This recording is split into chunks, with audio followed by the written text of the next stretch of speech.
कुछ समय पश्चात दानवों की वंश वृद्धि निश्चित है। किंतु प्रभु, शुक्राचार्य ने अब दानवों से संबंध समाप्त कर लिए हैं और ये आपका मार्गदर्शन प्राप्त करने यहाँ आए हैं। देवी पार्वती, दानवों ने अब स्वतंत्र मार्ग अपना लिया है। उन्हें अब शुक्राचार्य के परामर्श और आशीर्वाद की आवश्यकता नहीं है। इसलिए अब इनके लिए यही उत्तम है कि ये किसी अज्ञात स्थान पर रहकर दानव शक्ति को किसी परिणाम तक पहुंचा दें। प्रभु, दैत्य गुरु, अब आप तुरंत किसी अज्ञात स्थान के लिए प्रस्थान करके शिवाज्ञा का पालन करें। मैं शिवाज्ञा का पालन करूंगा माता, मैं शिवाज्ञा का पालन करूंगा। देवी पार्वती, बिना कठोर शब्दों की सहायता लिए आप शुक्राचार्य पर क्रोधित हो रही हैं, किंतु उन पर क्रोध करने का भी कोई कारण नहीं है। कारण के समय के परिवर्तन के साथ साथ मूल्य भी परिवर्तित हो जाते हैं। अब वो चाहकर भी दानवों पर अपना वर्चस्व स्थापित नहीं कर पाएंगे। स्वामी, यदि मैं चुप रही तो बात मेरे मन को सालती रहेगी। यदि मैं कुछ कहती हूँ तो धृष्टता होगी। निर्भय होकर कहो देवी, क्या कहना चाहती?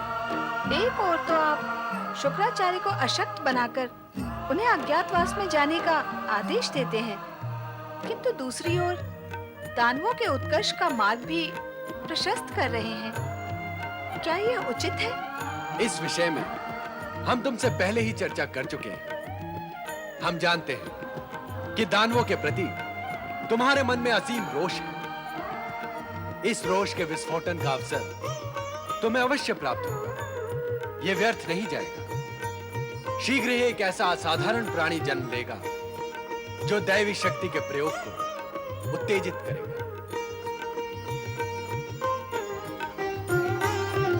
ओम ब्रह्मणे नमः। ओम ब्रह्मणे नमः। रक्षा करो भैया, ब्रह्मणे नमः। रक्षा करो भैया, ब्रह्मणे नमः। रक्षा करो भैया करम। तुम तो मुझे छोड़कर चले गए, अब मैं भी तुम्हारे बिना जीवित नहीं रहूंगा। अपना शीश काटकर इसी समय अग्नि की भेंट चढ़ा दूंगा।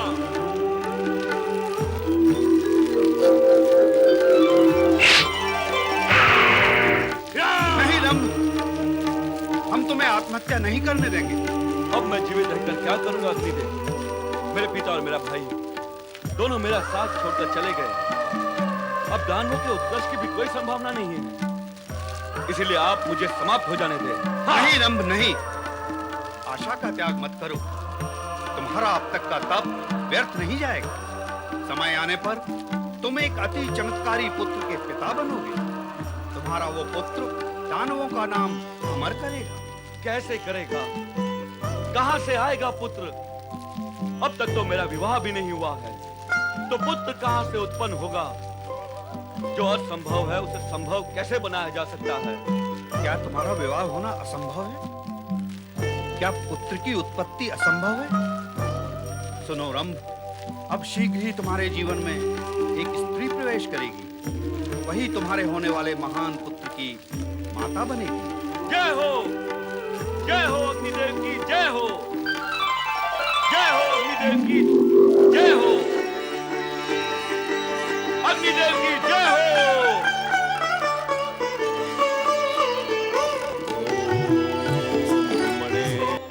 प्रणाम श्री हरि। श्री हरि, ये क्या? माता लक्ष्मी नहीं दिखाई दे रही।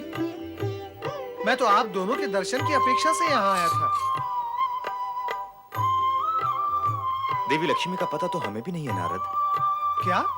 नारद, तुम तीनों लोक में भ्रमण करते रहते हो। घट घट का ज्ञान है तुम्हें। देव, दानव, मानव, गंधर्व, किन्नर सभी से तुम्हारी भेंट होती है। तो क्या देवी लक्ष्मी से कहीं तुम्हारी भेंट नहीं हुई? नारद, तुम हमें इतने आश्चर्य से क्यों देख रहे हो? सोच रहा हूँ कि भगवान अपने भक्त के साथ आज ये विनोद क्यों कर रहे हैं। जो सर्वज्ञ हैं सर्वव्यापी हैं, सर्वदर्शी हैं, जो घट घट में समाये हुए हैं, आज अपनी पत्नी के विषय में मुझसे, अपने भक्त से क्यों पूछ रहे हैं? नारायण नारायण। कोई सुनेगा, जानेगा तो क्या इसे विनोद नहीं मानेगा? जिससे जगत में कुछ भी छिपा हुआ नहीं है, वो आज मेरे साथ छिपा छिपी का खेल क्यों खेल रहे हैं? यदि ऐसा है तो हमें उत्तर दो कि तुम सदा ही हमें नवीन समाचार सुनाने क्यों चले आते हो? संपूर्ण जगत का ज्ञान रखने वाला क्या तुम्हारे द्वारा लाए गए समाचारों का पूर्व ज्ञान नहीं रखता होगा? तुम जानते हो कि हम सब कुछ जानते हैं, उसके बाद भी तुम हमें बार-बार जगत की गतिविधियों के बारे में बताने चले आते हो। क्यों नारद? क्षमा करे भगवान, मैं असत्य भाषण करके आपकी सर्वज्ञता से घिर न जाऊं। सत्य तो यह है कि मैं यहाँ केवल आपके दर्शन करने आता हूँ। समाचार देना ये तो मात्र एक बहाना है। तो फिर मौन रहकर दर्शन कर लिया करो।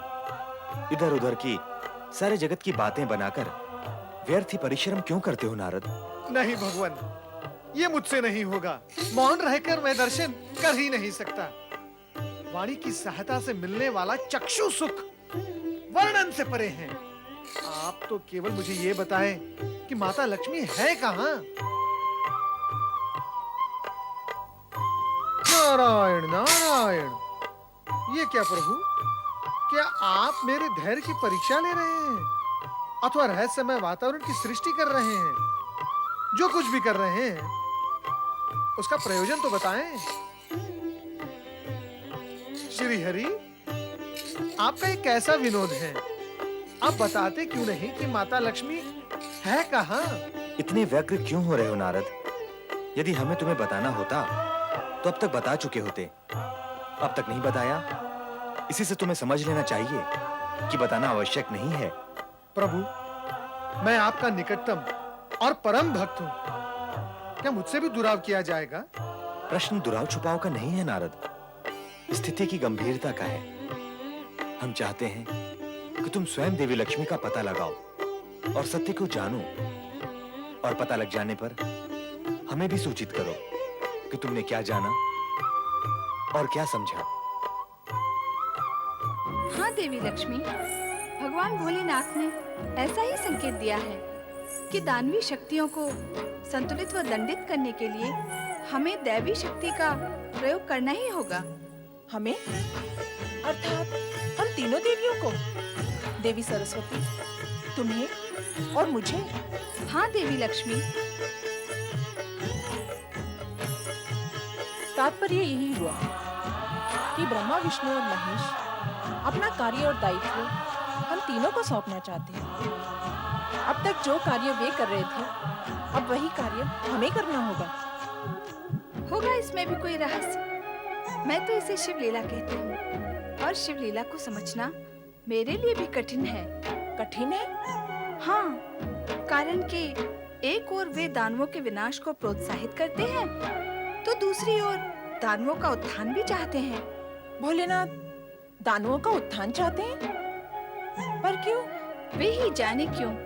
पर जब मैंने इस विषय में उन्हें सावधान किया, तो वे दैवी शक्ति की चर्चा करने लगे, उसकी दुहाई देने लगे। शक्ति देवियों की हो अथवा देवताओं की, वो अपना कार्य तब तक नहीं कर सकती जब तक दानवी शक्ति अपनी चरम सीमा तक नहीं पहुंचती। संभवतः भोलेनाथ हम तीनों देवियों से अपेक्षा करते हो कि हम दानवी शक्ति को उसकी चरम सीमा तक पहुंचाने में अपना योगदान दें। हाँ, कहीं कुछ न कुछ ऐसा ही है। तो मेरे साथ साथ देवी लक्ष्मी को भी कैलाश पर आमंत्रित किया गया है। आओ देवी शारदा, मैंने एक आवश्यक मंत्रणा के लिए तुम दोनों का आह्वान किया है। संभव है हम तीनों को मिलकर दानवी शक्ति के संबंध में कोई कठोर निर्णय लेना पड़े। कठोर निर्णय? किंतु नारायण नारायण। प्रणाम माताओं।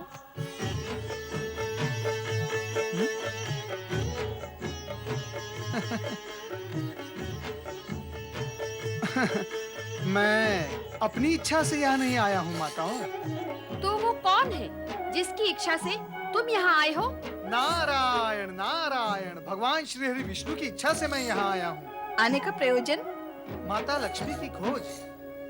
मेरी खोज? किस लिए? नारायण नारायण, ये तो भगवान श्री हरि विष्णु ही जाने माता। उन्होंने मुझ पर ये कार्य सौंपा है कि मैं आपको ढूंढूं और उसके बाद आपके विषय में उन्हें बताऊं। नारद, तुम स्वयं ही कहते रहते हो और इस सत्य को तुम भली बात ही जानते हो कि प्रभु सर्वज्ञ हैं। फिर क्या उन्हें मेरे विषय में ज्ञात नहीं होगा? ये भी सत्य है। लगता है तुम्हारे प्रभु ने तुम्हारे साथ विनोद किया है। नारायण नारायण, विनोद का जो कार्य सदा आपके साथ करते हैं, आज उन्होंने मेरे साथ कर लिया। नारद, हम किसी विशेष प्रयोजन से यहाँ एकांत में एकत्रित हुए हैं। हमारे कार्य में बाधा न डालो। तुम्हें अनुशासन का ध्यान तो रखना चाहिए। नारायण नारायण, जब मैं अपनी तीनों माताओं के लिए अनावश्यक और अप्रिय बन ही गया हूँ, तो मेरा अधिक समय तक यहाँ उपस्थित रहना मेरे हित में नहीं होगा। नारायण। नारद, अपनी व्यवहारहीनता को हमारा दोष न बताओ। तुम हमारे लिए न अप्रिय हो न अनावश्यक, किंतु समय और स्थिति का ध्यान तो तुम्हें रखना ही चाहिए। हाँ माता, अवश्य रखना चाहिए और मैं भविष्य में अवश्य रखूंगा। अब आप मुझे आज्ञा दें।